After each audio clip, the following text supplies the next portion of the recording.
പുതിയൊരു വീഡിയോയിലേക്ക് എല്ലാവർക്കും സ്വാഗതം. മുട്ട പൊരിക്കാൻ അറിയാത്തതായിട്ട് ആരും ഉണ്ടാവില്ല അല്ലേ?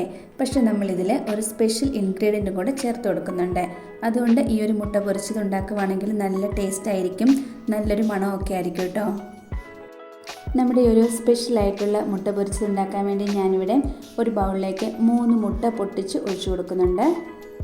ഫ്രിഡ്ജിൽ നിന്ന് മുട്ട ഡയറക്റ്റ് എടുക്കാതെ അതിൻ്റെ തണുപ്പൊക്കെ ഒന്ന് മാറിയതിന് ശേഷം വേണം നമുക്ക് എടുക്കാനായിട്ട്.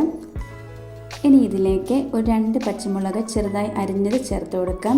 പച്ചമുളക് വേണ്ട എന്നുണ്ടെങ്കിൽ കുരുമുളക് ചേർത്ത് കൊടുത്താലും മതി. ഒരു ചെറിയ സവോള ചെറുതായിട്ട് അരിഞ്ഞെടുത്തതും കൂടി ഒന്ന് ചേർത്ത് കൊടുക്കാം. ഇതിന് പകരം കൊച്ചുള്ളി ഉണ്ടെങ്കിൽ അത് ചേർത്ത് കൊടുക്കാം. ഇനി 1 ടേബിൾ സ്പൂൺ അളവിൽ തേങ്ങ ചിരകിയതും കൂടി ചേർത്ത് കൊടുക്കുന്നുണ്ട്.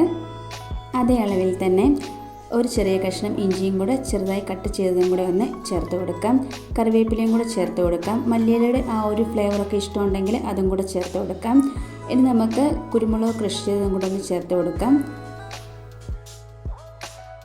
ഇനി ഇതിലേക്ക് ആവശ്യത്തിന് ഉപ്പും കൂടി ഒന്ന് ചേർത്ത് കൊടുത്ത് നന്നായിട്ട് തന്നെ ബീറ്റ് ചെയ്തെടുക്കാം. കുട്ടികൾക്ക് ഉണ്ടാക്കി കൊടുക്കുന്ന സമയത്ത് ഇതിലേക്ക് ക്യാരറ്റ് ഗ്രേറ്റ് ചെയ്തത്, അതുപോലെ തന്നെ ഉരുളൻകിഴങ്ങ് പൊടിച്ചതൊക്കെ ചേർത്ത് കൊടുക്കാം കേട്ടോ. ഇതേ അളവിൽ തന്നെ നമ്മളെടുത്ത് സ്റ്റീൽ ഗ്ലാസ്സിൽ ചെയ്യുവാണെങ്കിൽ നന്നായിട്ട് തന്നെ ഇത് ബീറ്റ് ആയി കിട്ടും കേട്ടോ. നമ്മൾ ഈ തട്ടുകടയിലൊക്കെ കാണത്തില്ലേ, അതുപോലെ ഞാനിപ്പോൾ ഇത് വീഡിയോയ്ക്ക് വേണ്ടി കാണിക്കാൻ വേണ്ടിയാട്ടോ ഇങ്ങനെ ചെയ്യുന്നത്. ഇതിപ്പം നന്നായിട്ട് തന്നെ ഇവിടെ ബീറ്റായി വന്നിട്ടുണ്ട്. ഇനി ഈ ഒരു സമയത്ത് നമുക്കിതിലേക്ക് ഒരു സ്പെഷ്യലായിട്ടുള്ള ഒരു ഇൻഗ്രീഡിയൻറ്റും കൂടെ ചേർത്ത് കൊടുക്കാനുണ്ട്.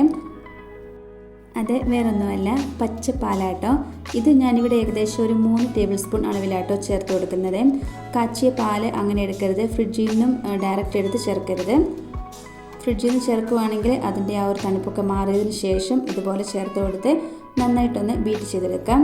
നമ്മളിതിലേക്ക് പാല് ചേർത്ത് കൊടുക്കുമ്പോൾ നല്ലൊരു മണവും ഒരു ടേസ്റ്റും ഒക്കെ ഉണ്ടാവും കേട്ടോ ഈ ഒരു മുട്ട പൊരിച്ചതിന്. പാല് ഇല്ല എന്നുണ്ടെങ്കിൽ വെള്ളം ചേർത്ത് കൊടുത്താലും മതി. വെള്ളമാണെങ്കിൽ ഇത്ര അളവിൽ ചേർത്ത് കൊടുക്കരുത്, 1 ടേബിൾ സ്പൂൺ അളവിൽ മാത്രം ചേർത്ത് കൊടുത്താൽ മതി. ഇനി ഇത് ചൂടായിട്ടുള്ള തവയിലേക്ക് ഒഴിച്ചു കൊടുക്കാം. ഇനി ഇതുപോലെ മൂടി വെച്ചൊന്ന് വേവിച്ചെടുക്കാം. ഒരു സൈഡ് കുക്കായി വന്ന് കഴിയുമ്പോൾ ഇതൊന്ന് തിരിച്ചിട്ട് കൊടുക്കാം. ഇതിപ്പം തിരിച്ചിട്ട് കൊടുത്ത് ഒരു സൈഡ് കാണുമ്പോൾ തന്നെ അറിയാൻ പറ്റും നന്നായിട്ട് പതഞ്ഞ് പൊങ്ങി വന്നിട്ടുണ്ട് കേട്ടോ. നമ്മൾ പാൽ ചേർത്ത് കൊടുക്കുമ്പം അങ്ങനെയാണ്, നന്നായിട്ട് പതിഞ്ഞ് പൊങ്ങി തന്നെ വരും കേട്ടോ.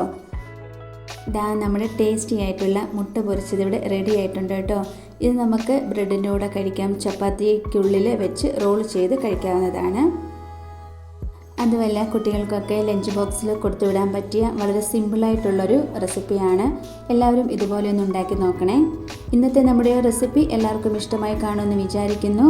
ഇഷ്ടമായിട്ടുണ്ടെങ്കിൽ ലൈക്കും കമൻറ്റും സബ്സ്ക്രൈബും ഒന്നും ചെയ്യാൻ മറന്നു പോകരുതേ. അടുത്ത വീഡിയോയിൽ കാണാം. താങ്ക്